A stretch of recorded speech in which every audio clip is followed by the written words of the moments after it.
Welcome back to Eat Sleep Boxing Repeats channel. It's time for another weekly preview. Delighted to be joined by Greg and Paul. Lots going on again this weekend, gents. As always, seems to be a theme in the sport of boxing where we can't get a weekend off at the moment, but not going to complain about that. It is, of course, the weekend of Joshua Buatsi against Craig Richards, which great fight in a great domestic division. Winner could be fighting for a world title in the next few months. Live on DAZN at the O2. But yeah, it's a big fight. I think it's a potential fight of the year contender. I want to go into how much of a favourite Josh Buatsi should be in this fight. I think he is the favourite and quite possibly rightfully so. However, a lot of people would argue that Craig Richards has fought a higher quality of opponent. Obviously, fought Bivol last year, so you can't disagree with that too much. Greg, going to go to you first. What are your thoughts on who's the favourite here and how much? And just give me your general thoughts on the fight as well.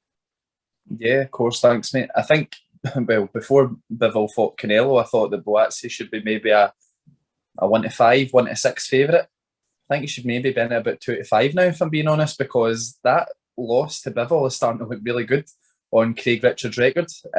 So, yeah, I still think Buatsi should be favourite. I think his power is probably going to be the big telling point in the fight. But I think Bivol's performance against Canelo has put a whole different spin on this fight now.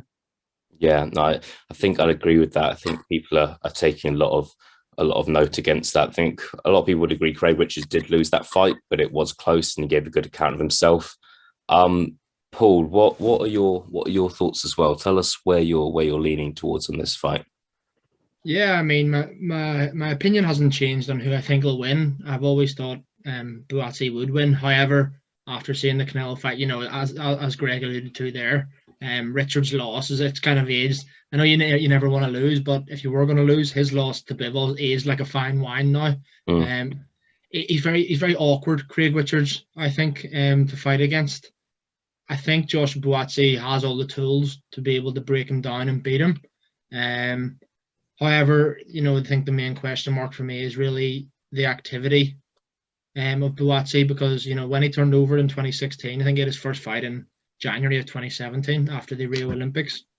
You know, there was rightfully a big promotion behind him with Eddie and Matchroom, and, you know, and he looked good. And don't get me wrong, you know, he's got a perfect record and he's stopped almost every opponent he's fought, but he's had 3 fights in the past 33 months, which just isn't active enough for someone who's 29 and is looking to fight for a world title, you know, probably by the back end of this year. For me, that's just not enough. I don't really know what's happened. I know he's had the training, he's changed trainer and had a bit of an injury and stuff as well. But I do still make him the favourite for the fight. But yeah, I think what Greg hit the nail on the head there. Before Canelo's fight, you would have said 1-5, 1-6, but now could be 1-2, 2-5, as Greg said. Yeah, absolutely. And I think you mentioned the inactivity there. Another issue I have with Buatsi so far is the quality of opponent. I think he's fought Ricard Bolotniks at Fight Camp. He's won the British title, fought some good fighters, but in my opinion, he's not fought anyone who would beat Craig Richards or come close to beating Craig Richards, in my opinion. Is that something both of you agree with, or not so much? Greg, I'll go back to you on this one, mate. I do agree with that, Elliot. I think at the time and the form he was on, I think Bolotniks and Craig Richards would have been a good fight, but I still think that Craig Richards would have outpointed him. Because you've seen the way Bolotniks came on against Buatsi. He did make it interesting at some point, but this is going to be the big telling point in this fight, guys. Joshua Buatsi has just got that shot.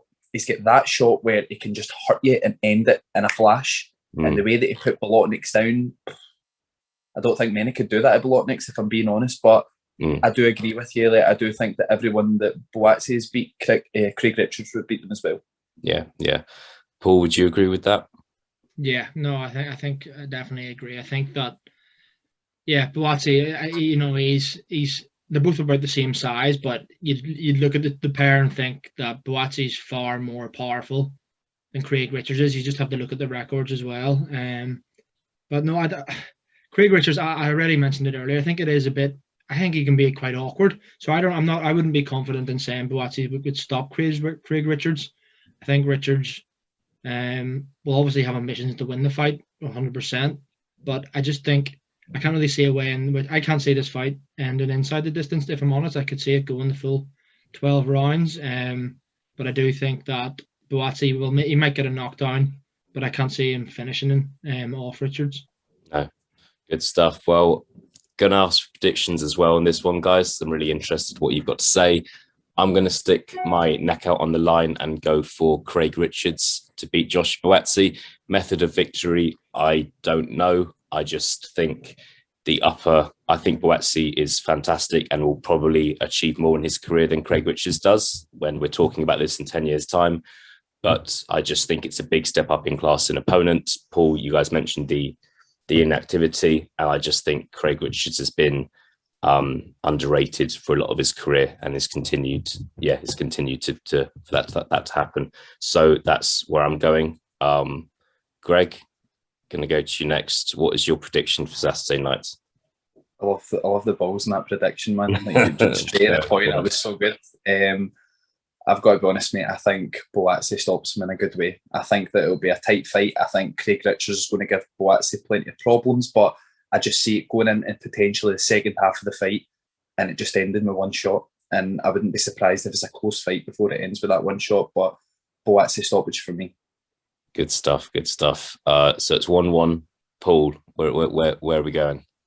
Yeah, I agree with Greg in terms of Buatsi winning, but I think it might go the distance. So I'll say Buatsi unanimous decision.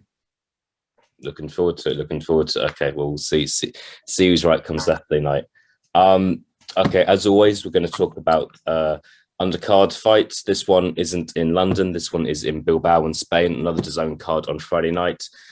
Kerman Larraga. Apologies to any Spanish viewers there. We had a debate over how to say his surname there, and I think I've just got it completely wrong. So apologies. We'll move on to he is facing James Metcalf on Friday night.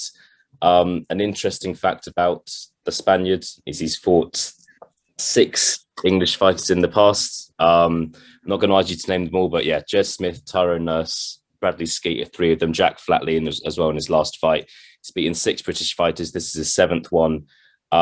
James Metcalf, as we know, had that great fight against Ted Cheeseman last year. And yeah, it's kind of a great fighter in himself. Whether he's gonna beat this guy is a different, is difficult to call. But yeah, interested to get your opinions on this as well. Greg, going to go to you first. Yeah, I think it's a good fight, mate. I feel so much pressure with his name now. Leheraga. It's going to be difficult for Metcalf to beat him. Metcalf is a puncher, but I don't know if you guys heard about when Tyrone Nurse went to fight Leheraga in Spain. Supposedly Tyrone Nurse done a job on him and won, and the judges scored at like 100-90 in nearly all the cards. So I think if James Metcalf is going to win, I think he needs to hurt Leheraga. But I would love to see James Metcalf do it. I think he just seems like a generally tough guy. He's just coming off of that. He had a tough, really close loss to what's the boy's name? Kieran Conway. That's exactly the one. Yeah, really close fight. When it looked as though his career might start going downhill after the loss to, oh my God, I can't get the names out. Ted Cheeseman. So yeah, the thing is, Leheraga has a bit of a turnaround as well, Elliot, because David Avanesian made him look like light work. David Avanesian is a puncher. He's went on a little run since then, but he's not ever quite looked the same force since Avanesian dealt with him. So I think it's a hard one. I can see Metcalf hurting him, but I wouldn't be surprised if Leheraga gets a points win. Yeah, another fight I remember is when he fought Jez Smith, and Jez Smith, who I find really entertaining fighter, but he, he's with respect, he's kind of, in my opinion, kind of an English level, wants to fight for the British level sort of fighter with respect, and he dropped Leheraga and twice, and actually ends up getting stopped himself controversially, but gave a good account of himself. So it's an interesting point you've made that since the Avanesian loss, he's not looked the same, and I think that's actually quite a valid point. But yeah, interested to see what happens on Friday night. Paul, going to go to you to get your opinion on this one as well. I think he's right in the button there. With this fight, I still think because of the whole, it being in Bilbao and the dodgy decision. It's funny, you, Greg, you reminded me there about when you mentioned the Tyrone Nurse one. I interviewed Tyrone Nurse a few days after that, and he was just like, yeah, it was almost like he was just like, yep, well, I expected it to happen. I got robbed, and nobody's going to listen to me. But yeah, no, I remember him saying that. But apart from the Avanesian fights, you look at Laraga, and he is a big puncher himself. 26 stoppage wins in his 34. So he's clearly got a bit of power as well. So it's kind of, you could look at it in a way and think that I could see this one ending inside the distance, because both men are big punchers, and both men have been stopped before. So that kind of, to me, points in the direction of a stoppage. Who, I don't know. Laraga, you're like, he looked almost invincible, and he was the favorite against Avanesian the first time. Avanesian took a few rounds to deal with him. Then the second fight, I think it only lasted a round. So yeah, I think the point you made, that he hasn't been the same since then, is 100%. He's 100% right. There's always going to be doubts in his head that he knows as soon if someone catches him clean, he could go down like he did in the Smith fight.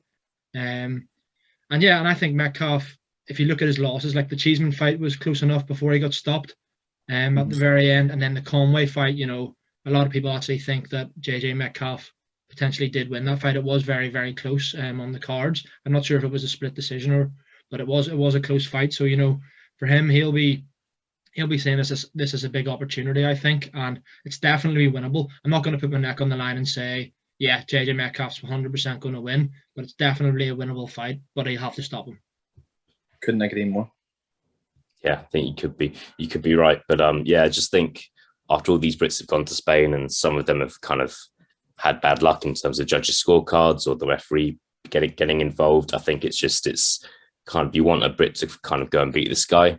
It sounds really silly saying this, but similar with Canelo, you've had so many British guys face Canelo over so many years. I think Ryan Rhodes, Matthew Hatton fought Canelo a long time ago, and then more recently you've had Callum Smith, Billy Joe Saunders, and none of them have really got that close to beating him. I mean, Amir Khan's probably the best chance, and it would be great to see one guy actually beat a British guy beat Canelo. Probably not going to happen, but yeah, on a much smaller scale, it would be nice to see a British guy go to Spain to finally beat this guy. But whether it's going to happen or not is a different question. Cool. I think it's the fight of the weekend, by the way. Yeah, I think potentially. The more I think about it, the more I think you'd like to think so. You'd like to think so. Is it in a great division as well? Yeah, I mean, I'm kind of hoping. Yeah, for Metcalf, I think he's been in two great / close fights against Conway and Cheeseman. So yeah, would love to see him do it. Cool. We will move on to finally under the radar fight of the week.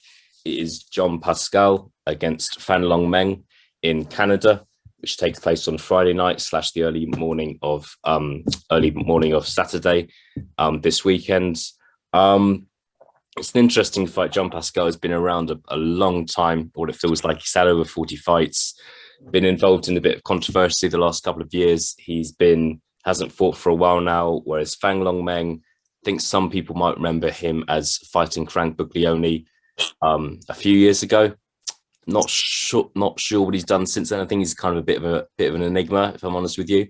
But as always, interested to get your thoughts on this fight and what's going to happen. Paul, what have you got to tell us?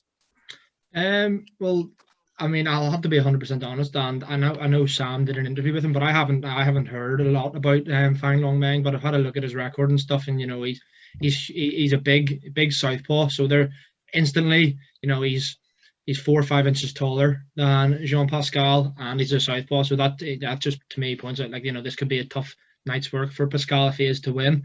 But say on the counter argument to that, I'd say it's definitely the toughest test of Meng's career. Pascal, obviously, as you alluded to, hasn't fought since December 2019 due to a bit of the old. But he failed the VADA test. So yeah, but I mean, apart from that, obviously, you look before that, and he beat Badu Jack and Marcus Brown. Brown was undefeated at the time as well, and Badu Jack's obviously a big name. They're 2 really good wins. Before that, he lost a unanimous decision to Bivol. But yeah, I mean, he's 39 now as well. He has been around for a long time, even back to when he fought Carl Froch years and years ago. You remember that? He got beat by Froch. He's been beaten by Bernard Hopkins, Kovalev twice, Bivol, and the fella Alvarez as well. There's 6 losses. Pascal, and I know he was scheduled to fight Badou Jack in this rematch, so I don't really know where his motivation will be for this fight. To him, this isn't a huge fight, I don't think, in terms of, Badou Jack's a bigger name. He could be getting paid more for that, as was Marcus Brown. I don't know if he thinks here that this is just a banana skin fight for him. I really don't know a lot about Meng, so I don't want to go out there and say, oh yeah, Pascal will win by knockout or Meng will. It's a fight that kind of, it does intrigue me because of the unknown. So yeah, I'll definitely, if not being tuning in, I'll be sure to catch up the highlights on Saturday morning or Saturday afternoon. Yeah, I think it's an intriguing one. It's not going to be the most watched fight this weekend, but I actually think in trying to call a winner, it's a tricky one because on one hand, Pascal's is nearly 40, has been inactive. If he was on kind of steroids for his last fight, what's he going to be like off steroids? We saw what Tony Yoka was like when, on Saturday, but I'm not going to say anything else about that. Whereas Fanglong Meng, I don't, as you said, what you said about not knowing much about him, I think that's the case with a lot of people. I can only tell you about the Frank Buglioni fight. I couldn't really tell you about anything else. And Meng himself is 34 years old, so he's not a young fighter either. Greg, yeah, this is an intriguing one. I'm interested to get your thoughts on it as well. Yeah. First things first, I remember with ESBR, we were always talking. I was like, right, I'm going to calm down and I'm going to stop being so savage. See, since I've done that, there's about 3 or 4 of you that have taken over. Paul with wow. Do you know what? But it makes a fair point. If somebody's been guilty, they've been guilty. So fair enough. But yeah, I had to look at Meng's record, seen him once or twice. Not a fighter that you go out your way to watch because he's not really involved in big fights, is he? He's got a win over Adam Dienes, who recently fought Beterbiev, took Beterbiev 10 rounds. Mm. But, when I first heard of this fight, I was thinking, this is a setup for Meng probably to get a good name on his record. But he's 34, like you said, Elliot. He's not like a spring chicken. And see, aside from Bivol, nearly every one of Pascal's losses have been like razor thin. The fight with Froch was a fight of the year contender. It was a great fight. When he fought Hopkins, it was close. When he fought Kovalev, it was close at some point. I think, if I remember correctly, Pascal was one of the first guys who was able to take Kovalev's power and push him back. So he could old man his way to win this fight. I enjoy watching Pascal every time. He's coming off a win against Badou Jack, who is a good fighter. It's a really credible win, albeit I think it was about 2.5 years ago or something. So you don't really know what you're going to get. COVID has made so many gaps in these fighters' careers that you don't know what they've got left. But, I think I'll find myself rooting for Jean Pascal. I really do. I like him. He's just a tough guy. He fights anyone. You've got to love a guy like that. So I think it could be. It's one I think I'll be intrigued to tune into. Maybe like Paul says, the following day, see what happens. But yeah, I think it'll be a good fight, if I'm being honest, based on what I've seen of both. Yeah, I'm looking forward to it. I'm really looking forward to it. And I think it's such a fascinating division now. And I think the winner, you want to know what's in store for the winner. Can they get an even bigger fight? Can they possibly fight for a world title? Do they beat Bivol or Beterbiev is a different debate. But I think you want to see how far the winner can go. And Jean Pascal, whatever you say about him, to be nearly 40 and to be in that position, I kind of respect that. And yeah, hopefully this Fanglong Meng guy, who a lot of people don't know much about, we're going to find out more about him in this fight. Cool. That's a wrap for this week, gents. Thank you very much for joining me. Good to get your thoughts as well. Good to get your predictions as always. And we will speak to you all next week.